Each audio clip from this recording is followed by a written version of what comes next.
Okay, great, thanks. I'm joining our session today from Squamish, BC, a mountain community situated on the ancestral lands of the Coast Salish peoples and the traditional territories of the Squamish Nation. Like many parts of British Columbia, this is an active landscape that has experienced many major hazard events over time. The work I'm going to present today is part of a broader effort by NRCan to develop a detailed profile of earthquake risk for all settled regions in Canada. Expected 500-year losses are on the range of $46 billion.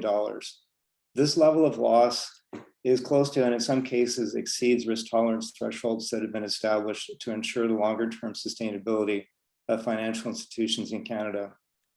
Of note, BC represents almost half the total national profile of earthquake risk, with expected 500-year losses of at least $27 billion.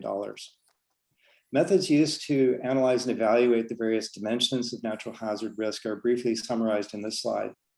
Measures of hazard intensity, physical exposure, and social vulnerability are combined at a given location to assess both general levels of hazard threat and more specific dimensions of physical vulnerability and risk. For the purposes of this presentation, we'll be focusing on the more general assessment of hazard threat.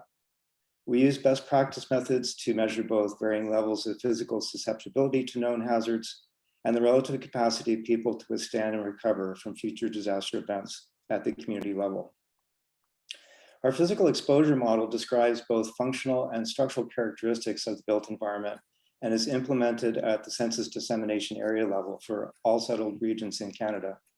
We assess both fundamental patterns of land use and the corresponding mix of buildings that are likely to be found at a given location. Building archetypes are in turn used to assess both the number of people present at different times of day and the financial value of capital assets that are susceptible to loss in the event of a disaster.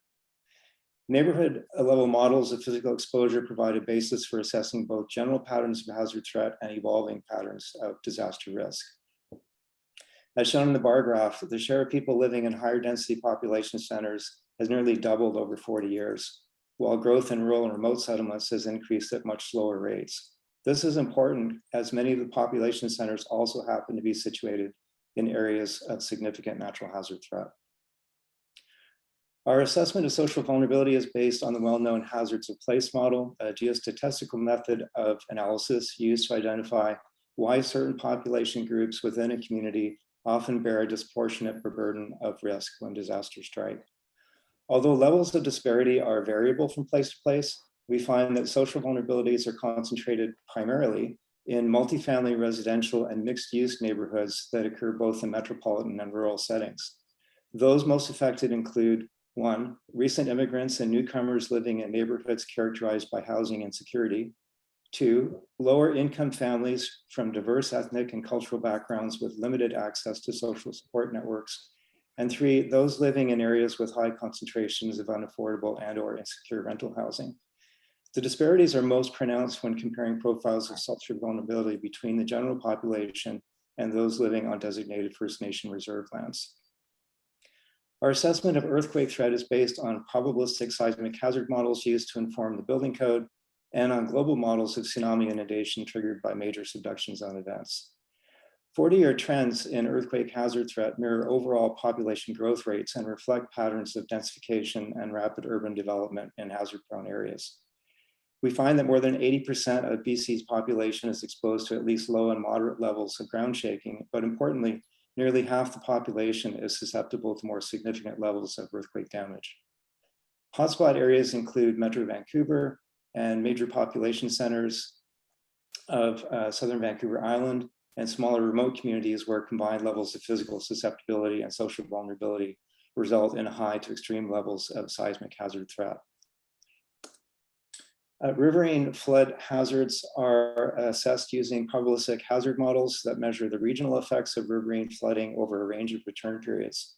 Results of our assessment for 500-year flood events in BC indicate that more than 1 million people are exposed to at least low and moderate hazard levels, with nearly 300,000 people and 97,000 buildings exposed to more extreme levels of flood inundation. Areas of concern include major drainage systems of the Lower Mainland, as we experienced last year, the Thompson, Okanagan, Kootenay, and Caribou regions, but importantly, smaller rural and remote communities in northern BC where physical susceptibilities are high and where there are reduced capacities to both withstand and recover.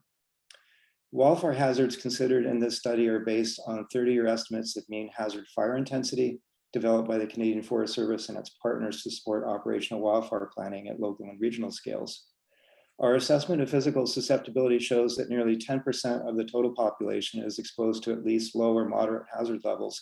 But again, importantly, nearly 200,000 people and 58,000 buildings are exposed to significant wildfire hazards. Hotspots include densely settled areas of southern Vancouver Island, the Kootenays, Thompson-Okanagan region, and again, it's the smaller rural and remote communities that display the highest levels of fire hazard threat. As with floods, 40-year trends in wildfire hazard threat have been relatively constant up to now, but are expected to increase significantly due to regional effects of a warming climate. While in summary, and while useful in identifying broad patterns of hazard threat in BC, the modeling framework we have developed is really intended to help inform disaster resilience planning at local and regional scales.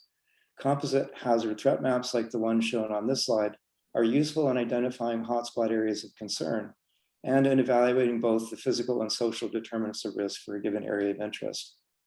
Although the trends are alarming, we can't afford to wait, as other people have mentioned. So I'll leave you with some links to the background documentation on our report and pass it back over to our session conveners. Thank you so much.